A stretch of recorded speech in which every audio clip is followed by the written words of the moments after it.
花莲县光复乡因为马太安溪崩山湖水溢出来，灾情相当严重。台南市直属队25号出动20名人员，一只搜救犬，还有各式车辆、无人机等装备前往灾区。经过4天支援，总共执行900任务，完成30位地点搜索，4摆无人机空袭勘查，成功协助1名受困人员，4名伤患顺利就医，同时协助处理一件民众失踪通报。有时候我们在搜寻，就是希望能找到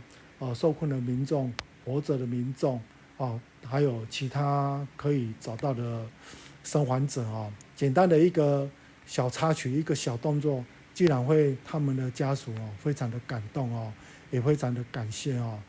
这个是因为我们希望尽我们一个力量那也让他们抱持一丝希望救灾人员需要面临马太安溪崩山湖崩发风险，好佳在已经平安倒转来。花莲发生灾情，台南市运动伸出援手，亲自灾区协助。亲像是有6位少年人，嘛伫咧第一时间找到生活物资去到现场，除了关护当地9号灾民，嘛提土挖烂土来倒沙工。每个居民的住宅1楼都淹超过一半，那种泥土不是那种水冲得掉那种，有力出力，有钱出钱台湾有戏，继续我们有戏，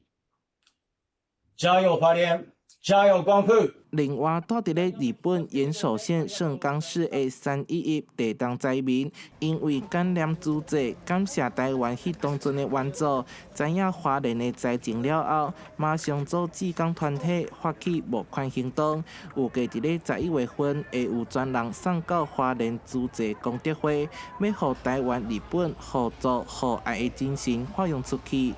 台南新闻社会采访报道。